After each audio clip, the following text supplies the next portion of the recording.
Mumeze mute inshuti za Sonjera, ndizera ko mumeze neza. Banza muri subscribe niba ari ubwa mbere ugeze kuri YouTube ya Sonjera. Uyu munsi ngiye kukubwira ibimenyetso bitanu byonyine biranga umuntu bazinze.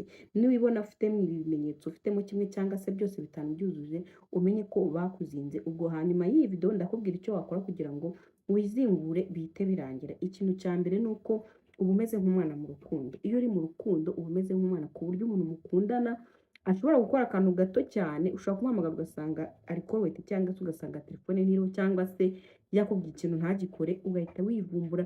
Nubwo mwaba mwenda kujya mu murenge ugahita wivumbura ugavuga uti ngiye mbivuyemo, ibintu by'urukundo si ibyanjye, ugasanga nyine uhise uva mu bintu kandi mu by'ukuri uwo muntu yagukundaga, uwo muntu yari afite gahunda, ariko ka kantu bagusizemo kuko utumvikana n'abantu baba barakuroze ngo ujye uhora wivumbura, ku buryo akantu gato cyane ka kandi kari aho gasanzwe bita kica urukundo rwawe, ugasanga igihe cyose umaze ukaba wagira imyaka 40 aricyo kintu gihora kikubaho. Igihe cyose ufite umuntu wiseriye ugukunda, mugapfa akantu gato cyane, wamuhamagara mubura muhise mubivamo, wamubonanye n'undi mukobwa wenda se ntunamubajije ngo ubanze umenye ngo byari ibiki, ugahita ubivamo. Icyo nicyo kintu cya mbere. Icya kabiri ni uko igihe cyose uba ushaka kubana n'umuntu utagushaka, nawe ugushaka wowe utamushaka. Hari igihe biba byarasetinzwe n'umurozi ku buryo wowe wa musore ukunda wumva ushaka gushaka, wumva ukunda, uvuga uti mana yanjye uyu musore twashakana tukabyara abana beza, ugasanga ntimuhuza. Nyamara wowe nawe ugukunda wumva mwashakana, wa musore wumva ari seriye kuri wowe, nawe ukumva ntumushaka, ku buryo niyo umusore ushaka kuvuga ngo ndagukunda umurebe ukavuga ati ariko uyu nguyu aba ari kwiyumva. Akenshi usanga bamwe na bamwe muri mwebwe ariko bagiye babigenza ku buryo mudashobora guhura, ugasanga umukobwa ni mwiza, ateye neza, ameze neza, afite n'amafaranga arakora, ariko akagira imyaka 40. Nta kindi kiba cyarabiteye, baba barakoze ibintu ku buryo igihe cyose umuntu ugufiteho gahunda wowe utamushaka, noneho wa wundi nawe wo kukuzereza ariko wagucisha hirya no hino ukumva niwe ushaka. Swati ngenzi hari umukobwa nzi ubageze imyaka 38, ntashobora kugukunda udafite inzu, ntashobora gukunda udafite imodoka, ntashobora gukunda waba ufite byose utari mwiza, ntiyakwemera. Kandi ni umukobwa nta kazi agira, ni ubwiza gusa. Ugasanga rero uwo nguwo baragiye bamukora ibintu ku buryo igihe cyose uza uri umutipe udafite ibyo bintu, nimuhuza kumva ntabwo byashoboka. Ibyo rero bijya bibaho.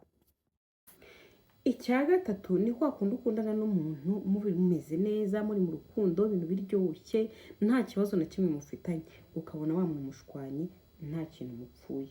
Guys, iki cyo kirakomera, gikunda no kubabaza abantu benshi, ugasanga mu by'ukuri ufite sheri, muri kuvugana neza uyu munsi mumeze neza, nimugoroba wajya kwandikira nk'akamesaje ngo wumve ko sheri yiriwe, ugasanga umutipe yakuborotse.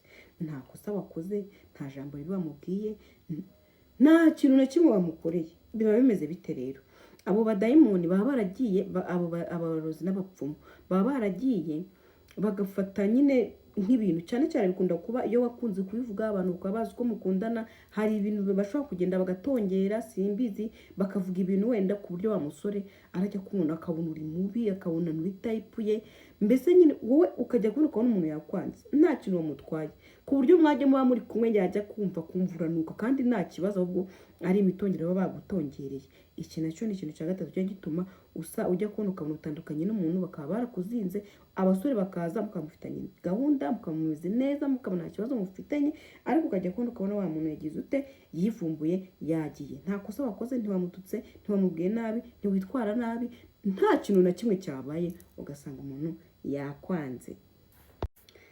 Ikindi rero cya nyuma ni uko hari ibyo bashaka gukora noneho wowe ukumva ntushaka gushaka pe, ukabura umukobwa ufite amafaranga, ukaba nta kibazo ufite mu rukundo, wakunda umusore wese, ariko muri wowe hakaza akantu kakumva ntabwo ushaka gushaka, ukajya wumva nyine ku buryo n'umutipe akubwira ngo ndagukunda, ngo tubane, ngo dushakane, ngo ibiki, ukumva ari kugutera iseseme.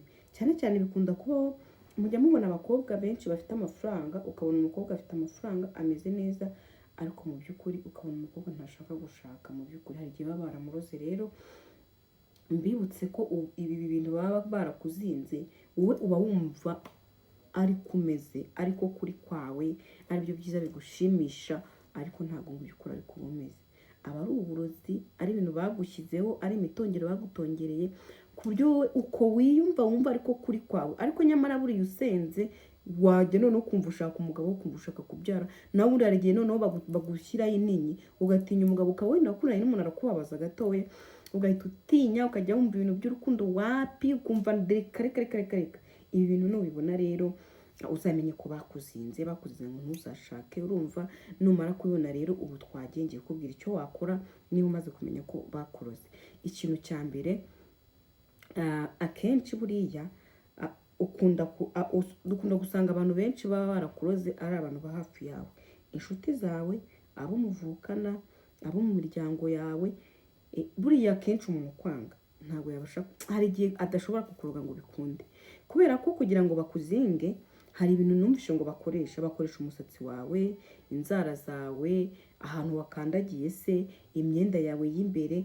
None si iyo myenda yawe umwanzi wawe yayigira hate? Ibyo bintu byawe se umwanzi wawe yabibona ate? Inshuti yawe magara. Niyo mpamvu mubimba mbabwira kenshi, nkunda kuri TikTok mujye mupfuringa buri munsi postinga video, nkunda kubabwira ngo jya wirinda inshuti zawe, wirinde inshuti zawe za hafi, kubera ko buriya inshuti, umwanzi mubugira aba ari inshuti yawe. Kuko inshuti yawe niyo ibona progress yawe. Ubundi ushobora kwibaza ngo kuki umuntu akuzinga, ubundi abagushakaho iki?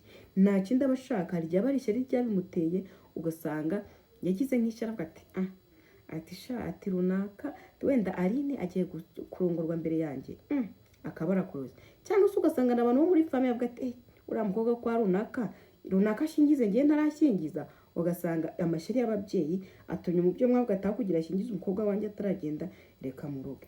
Ahandi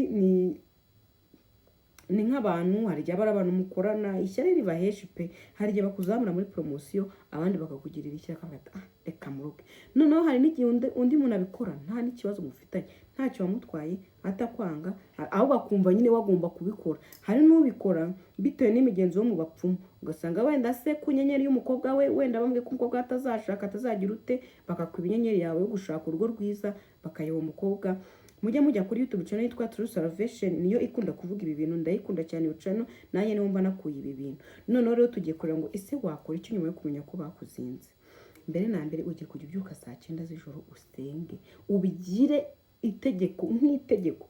Buri munsi saa 9 z'ijoro ujye ubyuka usenge, ubwire Imana ati Imana, nyamururaho bankize, nkuraho imyuka mibi, nkuraho abadayimoni, nkuraho satani, mbese usenge uvuge ati Imana, ibyo batabye, ibyo bantwaye byanjye byose, usenge ubwire Imana ati Imana, ibyo byose nkuraho igicaniro cy'abadayimoni, ubirusha ubushobozi, ubirusha imbaraga, gira icyo ukora, nkorera igitangaza. Icyo ni cyane ugiye kujya ukora.